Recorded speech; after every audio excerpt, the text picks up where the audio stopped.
आपको प्रोवाइड करते हैं answers of some important sentences lockdown part 9। पहला सेंटेंस है she was happily with her parents. देखिए वॉज यहाँ लिंकिंग वर्ब के रूप में है, जैसे was, become, look, seen, appear.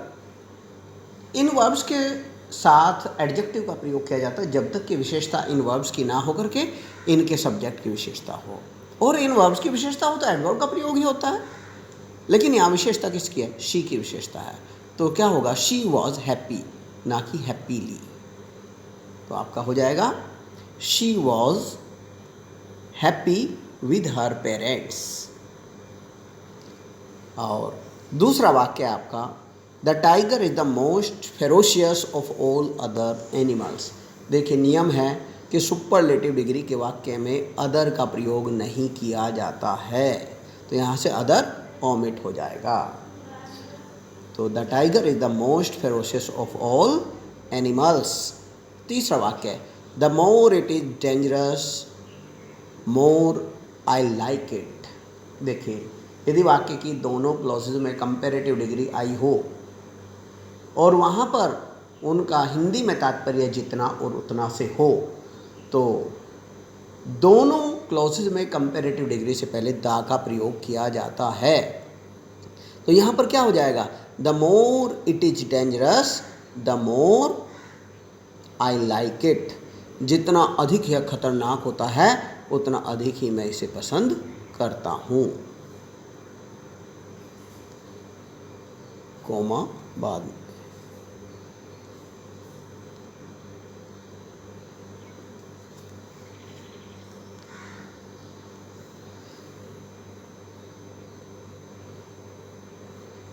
The more I like it. तीसरा वाक्य Rohini is clever and more active than any other member of the team. देखिए एक बात है, यदि एक ही नाउन के किन्हीं दो एडजेक्टिव्स आए हों तो दोनों को कहाँ कंपैरेटिव डिग्री या सुपरलेटिव डिग्री या पॉजिटिव डिग्री अर्थात उनका प्रयोग एक ही डिग्री में किया जाता है। तो यहाँ क्लेवर है और यहाँ मोर एक्टिव है, तो यहाँ पर भी क्लेवरर ही होगा। Rohini is cleverer, CLEVERER। Rohini is cleverer and more active than any other member of the team. Fifth sentence है Radha is more sincere than the two girls. देखिए यहाँ क्या है, मैं आपको बताना चाहूँगा। यहाँ जब दो में से चॉइस की बात होती है तो एक तो देन का प्रयोग नहीं करते और कंपैरेटिव डिग्री से पहले दा का प्रयोग भी किया जाता है। यहाँ क्या करेंगे? Radha is the more sincere और देन की जगह आएगा ऑफ, क्योंकि यहाँ में से चॉइस की बात है ना कि अपेक्षा की बात। और यहाँ मोर से पहले दा भी आएगा, मोर से पहले दा आएगा।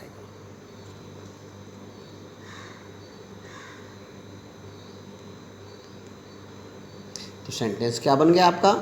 Radha is the more sincere of the two girls, of the two girls.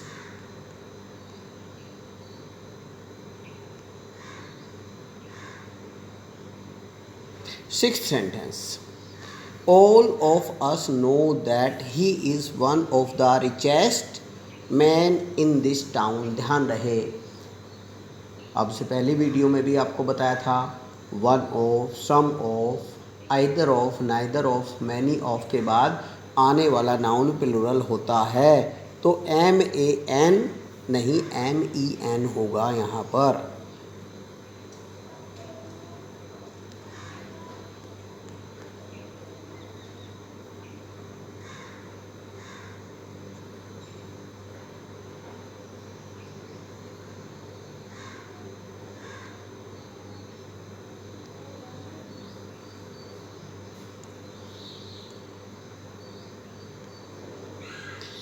तो हमारा सेंटेंस क्या बन गया?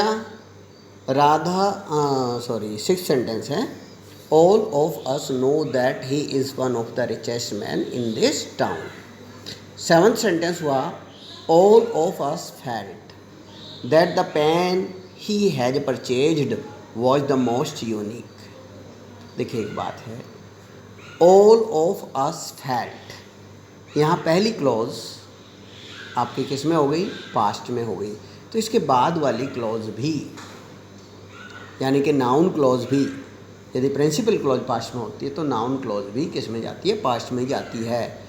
तो ही हैज परचेज नहीं, ही हैड परचेज्ड होगा, पहली गलती, तो हैज का हैड हो जाएगा।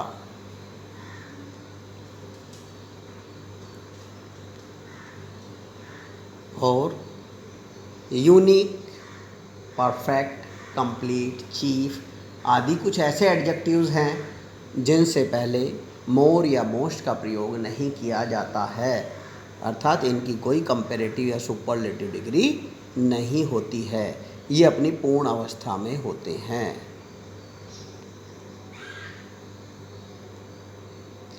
एट्थ सेंटेंस है आपका, Mohit is taller if not as tall as Rohit. देखिए नियम है, यदि वाक्य में एक ही एडजेक्टिव की पॉजिटिव और कंपैरेटिव दोनों डिग्रीज आई हो, एक ही एडजेक्टिव की, अब एडजेक्टिव आपका टॉल, टॉल की कंपैरेटिव और पॉजिटिव दोनों डिग्री आई हैं, टॉलर भी आया है और टॉल भी आया है, तो पॉजिटिव डिग्री के बाद एज और कंपैरेटिव डिग्री के बाद देन का प्रयोग किया जाता है। अब टॉल के बाद तो एज आया, ये तो सही है, लेकिन टॉलर के बाद देन नहीं आया, तो यहाँ टॉलर के बाद हम क्या प्रयोग करेंगे, देन का प्रयोग करेंगे, THAN।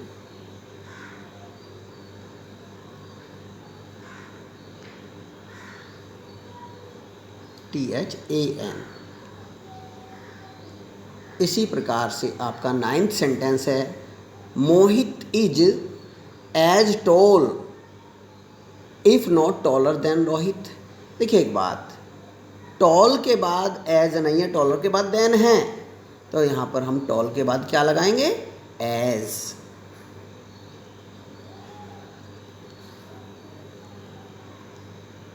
तो हमारा वाक्य क्या हो गया, Mohit is as tall as if not taller than Rohit.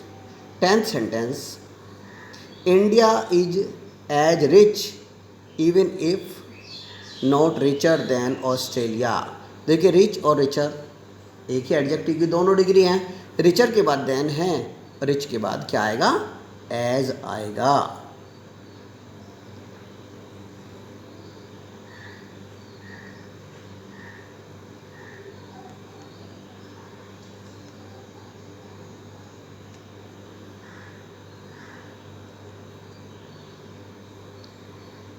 ठीक, 11th सेंटेंस आपका क्या है, as he had taken only a few sips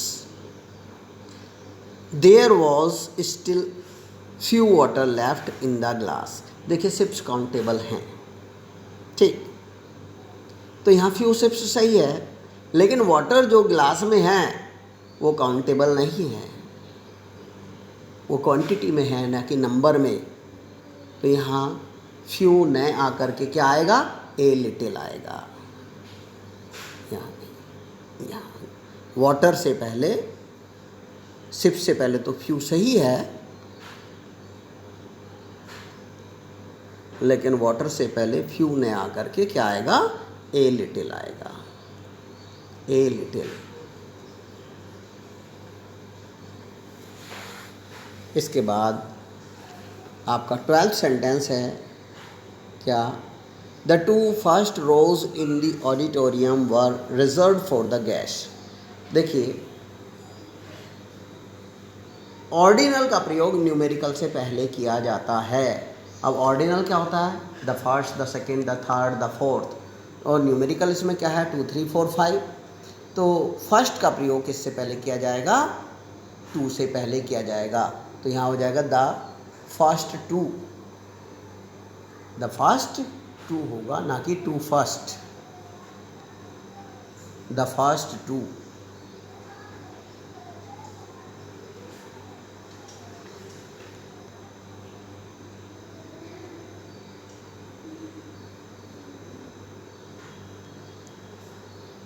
TWO, the first two rows.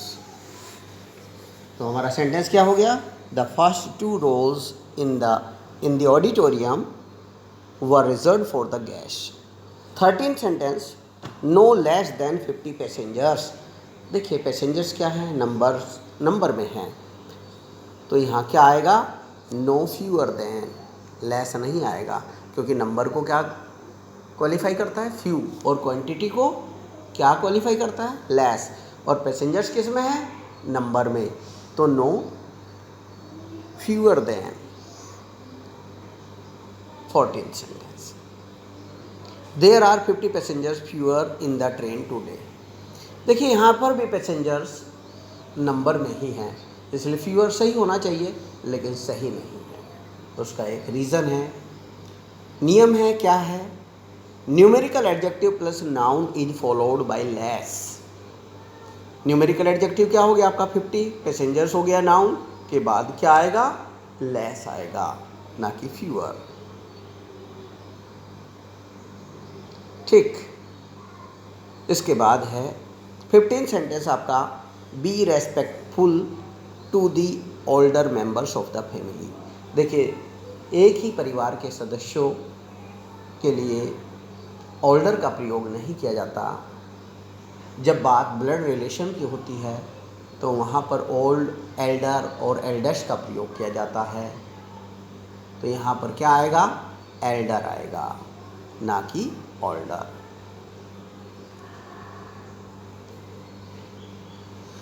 तो मित्रों आपको क्लियर होना चाहिए। और देखिए आपका क्रम हम बरकरार रखेंगे।